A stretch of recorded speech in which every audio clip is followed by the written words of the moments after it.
Hola de nuevo, ¿qué tal? Os hago este podcast desde Ushuaia, literalmente el fin del mundo. Estoy a 100 kilómetros de la Antártida y continúo con mis viajes por América muy contento y entusiasmado. Este podcast hoy lo quería hacer sobre un poco lo que es la paternidad o la maternidad responsable. Yo soy padre, tengo dos hijas y para mí el ser padre, el ser madre es un acto muy egoísta en el sentido de que, bueno, uno trae a una persona vulnerable al mundo, ¿no? Y no les preguntamos si quieren nacer o no, los tenemos y desde ese momento pues tenemos que asumir nosotros una responsabilidad con ellos.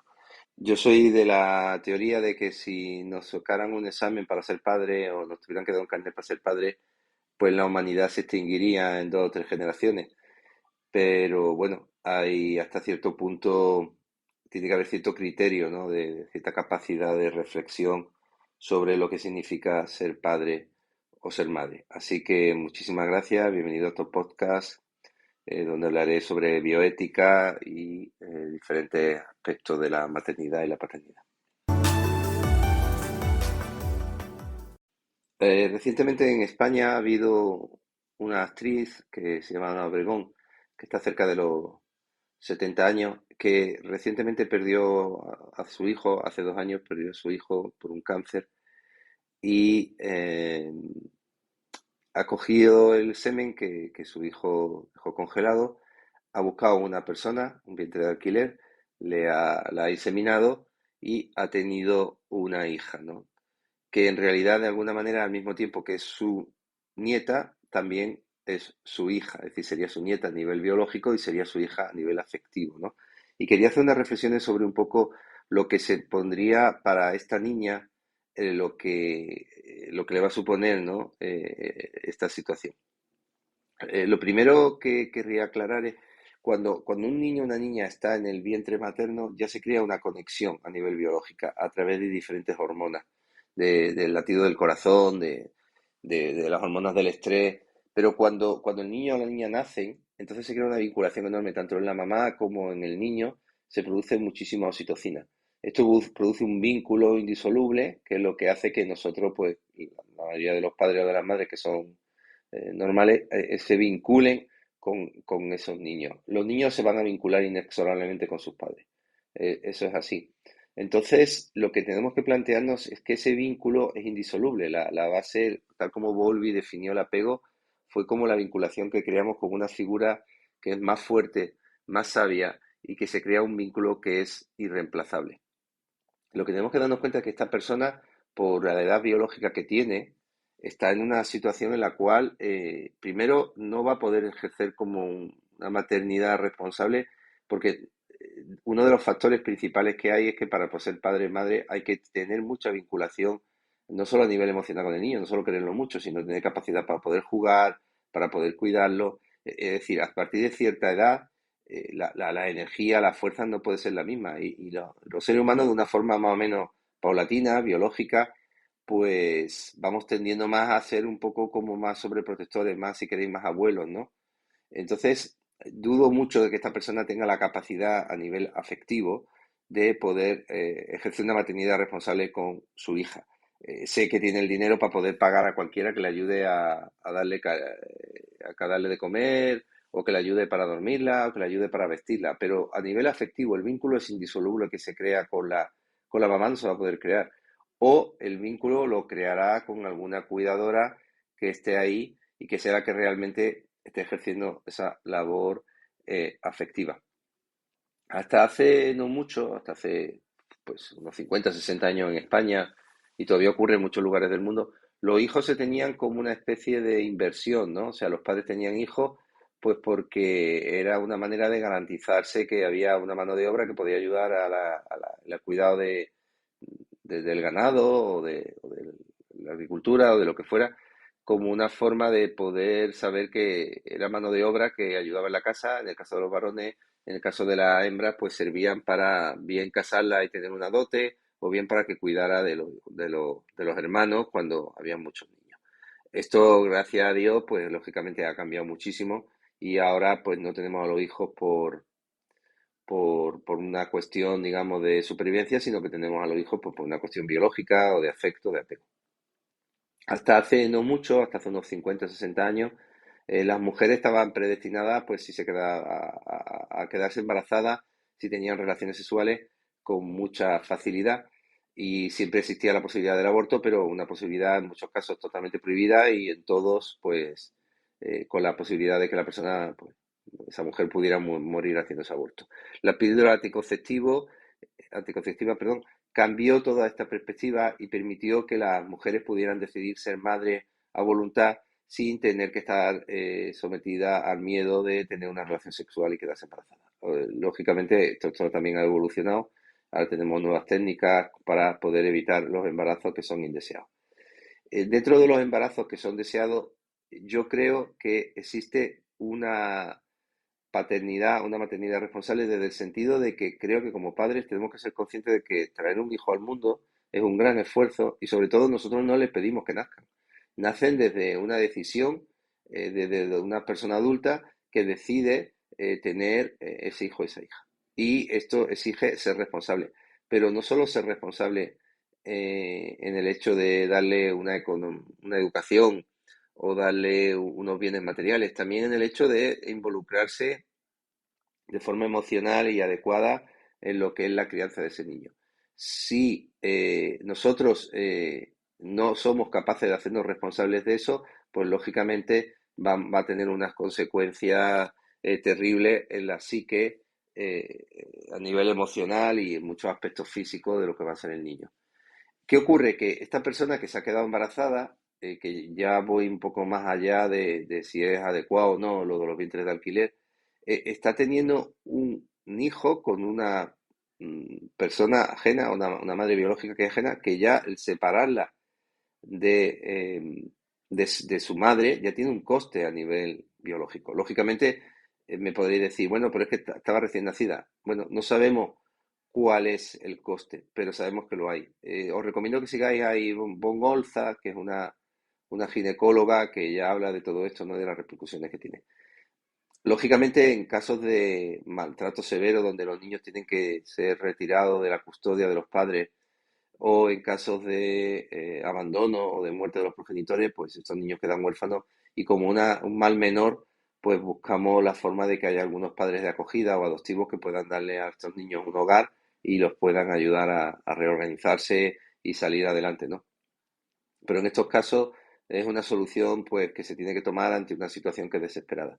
El tener el tomar un vientre de alquiler, bueno, pues no hay que ser ningún lince para darse cuenta de que parte de una decisión de unos padres que quieren ser padres que no quieren adoptar, que quieren tener a un hijo ya recién nacido para poder sentirlo como si fueran de ellos. En el caso de Ana Obregón, además del hecho de buscar a otra persona que insemine, lo que ella ha dicho es que ella murió hace 3 años y ahora ha vuelto a nacer. Pero claro, no está pensando en las necesidades de ese niño, está pensando en sus propias necesidades.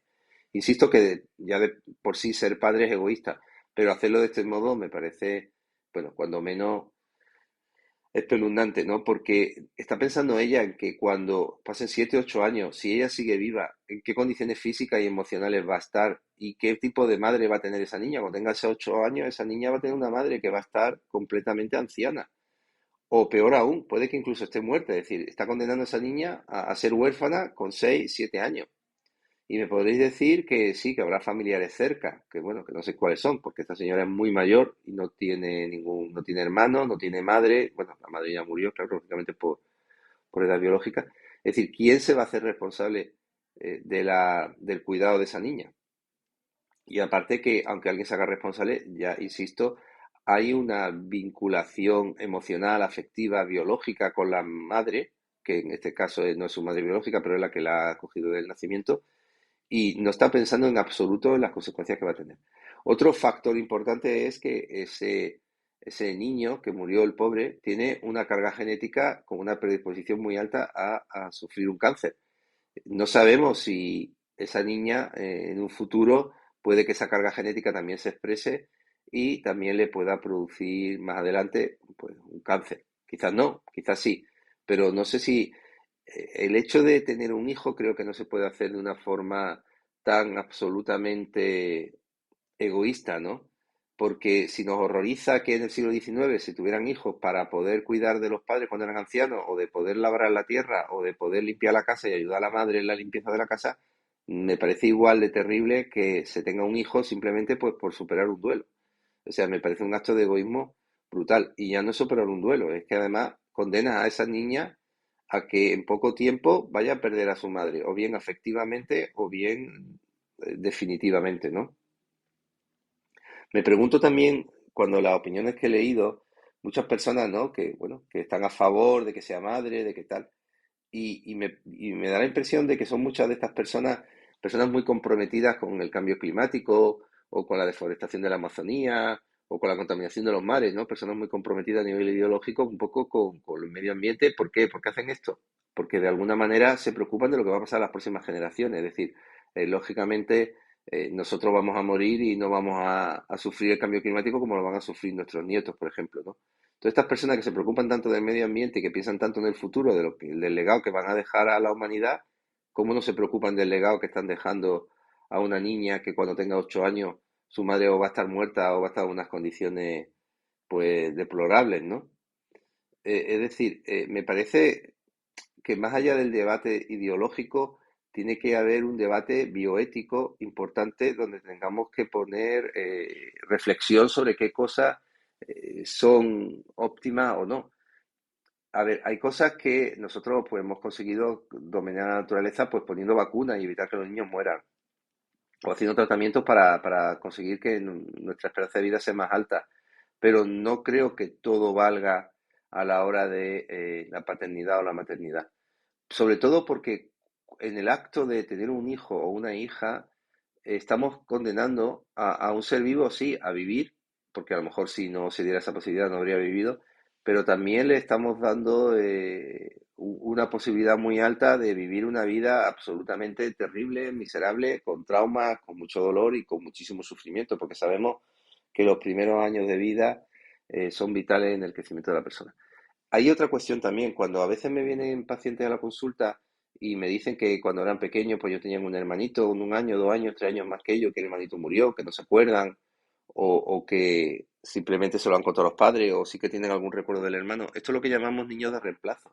Y eso también es una carga enorme para estos niños, porque o bien son sobreprotegidos por los padres, porque vienen como a sustituir al niño que se fue y tienen mucho miedo de que se vuelva a ir, o bien son niños muy abandonados porque los padres tienen mucho miedo a vincularse con ellos y que se vuelvan a morir y entonces perderlos. Entonces, estos niños de reemplazo son personas que sufren mucho trauma. Imaginaros el trauma que tiene que tener esta niña cuando tenga conciencia de la realidad y se dé cuenta que ya ha venido a sustituir a su propio padre, que está muerto, y que en realidad su madre es su abuela, y que ella ha venido como a sostener el dolor de su abuela, o su madre, no sé cómo llamarla, que perdió a su vez a su hijo. Es decir, esto para esta persona a la hora de poder crear una narrativa de su propia historia, de su propia vida, va a ser terrible, va a ser durísimo, ¿no?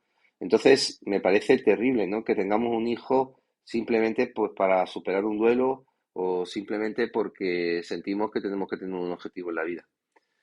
Yo creo que el ser padre es algo extremadamente egoísta, soy consciente de eso. Yo tengo 2 hijas y he intentado ser el mejor padre posible. He sido egoísta también, espero que de una forma sana, pero también asumiendo una responsabilidad, y es que tener un hijo, traer un hijo al mundo, pues conlleva un esfuerzo enorme a nivel físico, a nivel emocional, a nivel económico. Pero como yo nunca les pregunté a ellas si querían nacer y querían ser mi hija, pues desde el momento que nacieron, pues yo me he hecho responsable de esa paternidad, igual que mi hija, pues tendrán que hacerse responsables en su momento de su maternidad. Entonces, simplemente, no sé, me gustaría que este podcast nos ayudara un poco a reflexionar sobre lo que significa el acto de ser padre o de ser madre, ¿no? En qué condiciones vamos a traer a esos niños, y si estamos seguros que le vamos a poder dar las condiciones adecuadas, afectivas y emocionales, porque lo que yo creo es que tener un hijo no es comprarse un coche, no es algo que yo voy a un taller y compro un coche y si me va mal, me sale averiado, pues lo devuelvo o lo llevo al taller o me compro otro, ¿no? Tener un hijo exige una responsabilidad enorme, y creo que en este plano hay que valorar muchísimo más las necesidades de ese niño, las posibilidades que va a tener esa niña de salir adelante, qué consecuencias va a tener todo esto, más que el hecho de que una persona adulta decida unilateralmente ser madre sin pensar en las consecuencias de lo que está ocurriendo, porque no es una decisión que haya tomado ella de donar su dinero a una ONG o de coger y hacer con su vida lo que quiera. Está implicando a otro ser vivo que va a vincularse necesariamente con ella, que ella no va a estar disponible ni física, ni emocional, ni probablemente a nivel de estar viva dentro de pocos años y va a condenar a esa niña a una vida, pues no sabemos si económicamente seguro que le irá bien, pero a nivel efectivo y a nivel emocional, pues probablemente desastroso. Nada, muchísimas gracias como siempre por estar ahí. Continúo con mi viaje y seguimos aprendiendo, viajando y compartiendo. Muchísimas gracias y hasta muy pronto.